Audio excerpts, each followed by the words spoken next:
ممكن تقول لحضرتك هو اتحاد من رجال الاعمال المحافظه الغربيه اللي شغالين في مجال الاستثمار العقاري، اللي يعني الحمد لله رب العالمين ان اول مره يحصل ترابط ما بين هذه الكيانات، ودي كانت حاجه كويسه جدا لان التكتلات مطلوبه في الوقت الراهن دلوقتي عشان نقدر نعمل مشاريع كبيره تنمويه ضخمه.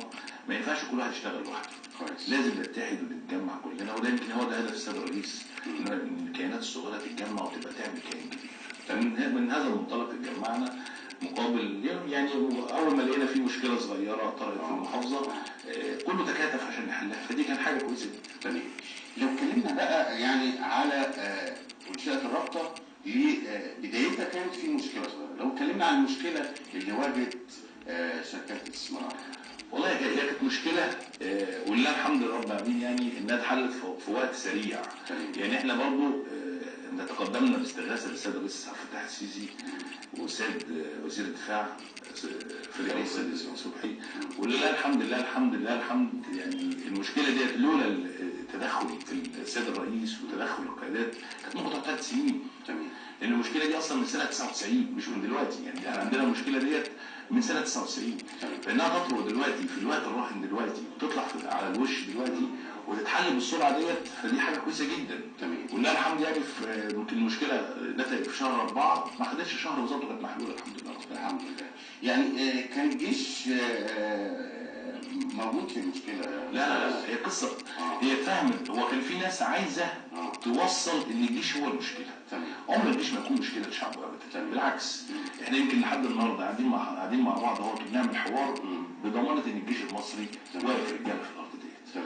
لكن هو كان في محاوله من بعض اهل الشر لاقحام القوات المسلحه بطريقه غير مباشره عشان يعمل وقيعه، لكن الجيش بريء من الموضوع نهائي. هل حاسس ان في ايادي خفيه ورا تفعيل اي مشكله ويعني التوجهات للجيش المصري؟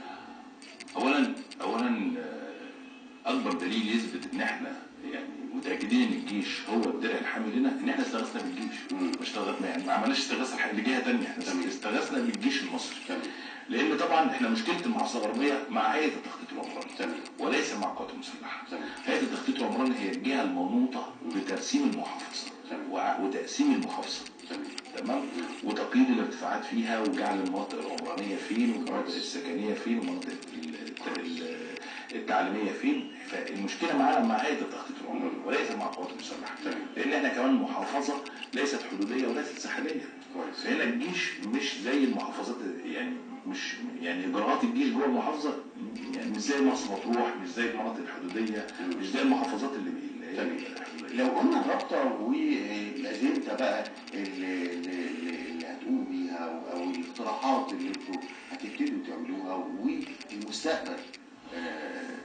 واحنا عندنا اهم حاجه في الرابطه. يمكن اول قرار احنا طلبنا الرابطه ودي كانت استغاثه للسيد الرئيس عبد الفتاح السيسي اللي هو الاب لنا كلنا، ويمكن هو مدينا امل ان احنا نطلب منه. احنا بنثقل عليه بطلباتنا، لكن انا عارف احساس الاب وهو مدينا احساس الاب، هو ده اللي مخلينا لما عامل زي اللي يتزنق في حاجه يروح لباباه لوالده، هو مدينا احساس الاب. انت من اسره قوات مسلحه؟ لقيت ضابط من القوات المسلحه وتربيه عسكريه برضه، مدرسه عسكريه والحمد لله رب العالمين يعني، وام برضه التربيه والتعليم، يعني اسره متوسطه بس الحمد لله رب العالمين يعني متربي في فلوس الجيش. اتعلمت ايه من الوالد وهو من ابناء القوات المسلحه؟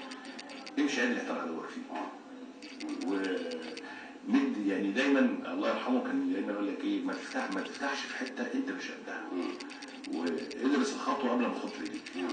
ولله الحمد برضه مدينا احساس يعني علم فينا حاجه الكفاح، وانك انت برضه تبني نفسك بنفسك. انا برضه من الناس اللي الحمد لله رب العالمين بنيت نفسي بنفسي.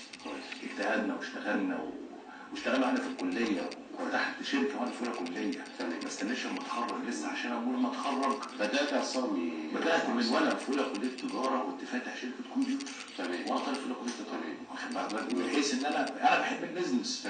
وده كان يعني مش هستنى لما اتخرج لسه عشان اشتغل. نرجع للرابطه تاني ونتكلم عن الاجنده. هو طبعا احنا فوجئنا في 30/3 اداره التخطيط العمراني بتبعت للاحياء المحليه ان يا جماعه التزموا بارتفاعات قليله بدل الارتفاعات اللي عمل بها القانون البنائي من 119. طبعا الارتفاعات اللي هو اللي طلبتها اداره الهيئه التخطيط العمراني دي طبعا مش هي دي اللي القانون البناء الموحد اللي صدر سنه 2008 اقر بيها.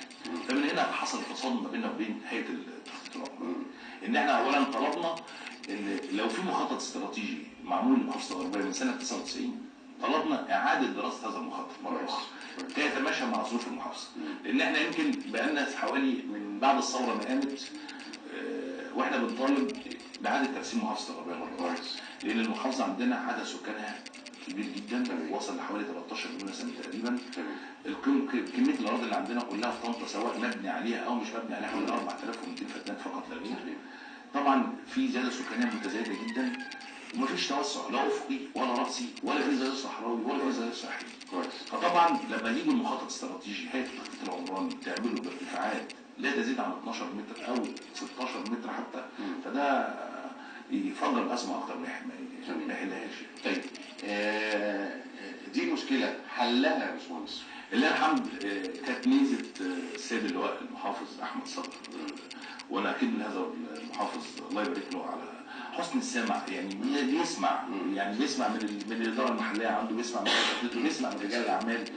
فدي ميزه كبيره جدا احنا كنا نفتقدها عندنا في المحافظه، لان كان دايما المسؤول عشان تخش وتشرح له هو بيسمع للي تحت ايده فقط، الموظفين تحت ايده. لكن عندنا الحمد لله محافظ حاليا فتح الباب للجمهور، تليفونه مفتوح للجمهور كله، بيجي ويتقابل مع الناس وبياخد من الناس وبيسمع عشان ما ياخدش من المسؤولين اللي تحت ايده المعلومه فقط لا غير، بيسمع من الطرفين. ولله الحمد لما تواصلنا مع السيد المحافظ وشرحنا له شكوانا وقلنا له مشكلتنا 1 2 3 استجابه بسم الله ما شاء الله، يعني الله يبارك له الله يبارك له. يعني امنياتك للرابطه بقى؟ والله امنياتي ان احنا نتبنى اهم حاجه الغربيه، ان احنا نجيب توسع لهذه المحافظه التي تقتضي سكانها ان عندنا كميه الكافيتريات والقهاوي اكتر دلوقتي من السوبر ماركت. يعني كل شارع فيه كافيتريا او 3. كميه الشباب اللي عندنا فيها كتيره جدا. انا شايف ان الشباب دول احسن من البترول واقوى من البترول. لو استثمرنا الشباب دول صح صدقني هو ده الامل في مصر. والسيد الرئيس النهارده قال يا جماعه انا عايز حلول غير نمطيه. الحل النمطي النهارده في الظروف اللي احنا بتقابلها مصر دلوقتي مش هيخرجنا من ازمتنا. العالم تقريبا كله بيتلف حوالينا يحزمونا، يبقى نجاتنا من جوانا احنا مننا فينا، ولازم نتحد وما نديش فرصه لحد يوقع ما بيننا ولا يشوهنا ولا يخلي كل واحد فينا عمر المصلحه الشخصيه ما تتعارض مع المصلحه العامه طالما مصلحه الشخصيه مصلحه مشروعه. واخد بال حضرتك؟ لان في ناس يقول لك ايه اصل فلان ده ليه مصلحه شخصيه. ايه المانع ان يكون عندك مصلحه شخصيه؟ لكن اهم حاجه مصلحتك الشخصيه دي ما تتعارضش على المصلحه العامه، ولو اتعارضت على المصلحه مع المصلحه العامه تبقى المصلحه العامه الاول وتيجي بعد كده المصلحه الشخصيه. وده هدفنا في الرابطه. وطبعا لنا بعض الافكار اقترحناها على السيد المحافظ، عايزين ننقل محافظتنا من محافظه النهارده مستهلكه للموازنه ولمحافظه داعمه للموازنه. عندنا مشاريع كتيره جدا وافكار كتيره جدا لو استخدمناها هنا في المحافظه الغربيه ان شاء الله العالمين يا رب هنقضي على البطاله، هنحل مشكله النظافه برضه بطريقه برضه فكر جديد نخلي الناس تشارك، نرجع احساس الولاء تاني للناس، ان يحس ان الشارع ده بتاعه، ان المبنى ده بتاعه. ما هو الشباب في الثوره نزل ولع في البنوك ونزل ولع في الاقسام، ما ولعش في بيته ليه؟ عشان عارف ان ده بيته. احنا عايزينه يرجع بقى تاني يحس ان الشارع ده بتاعه، المبنى ده بتاعه، احساس الولاء يرجع تاني. ده يرجع عن طريق ايه بقى؟ ان انا اشركه معايا في المشاريع، ادخله اعمل نظام نغير الفكر ان انا اجيبه. يعني اما بيجي مستثمر يقول لك انا جاي هعمل 2000 فرصه عمل، انا على فكره ده بيجي يضحك عليا، ده بياخد مني ثمره شبابي. الشباب بتوعنا دول اللي بياخدوا البترول مني ببلاش. لا انا عايز الشباب ده يخش شريك في المشاريع مش يشتغل فيها فقط، عشان يبقى عنده امل ان كل مثلا 6 اشهر يجي له ارباح، كل سنه يجي له ارباح، كل 3 اشهر يبقى عنده امل في بكره، عنده الدافع انه يجتهد اكتر، مش يبقى موظف ويخلص مواعيد العمل ويروح وانتهت الموضوع.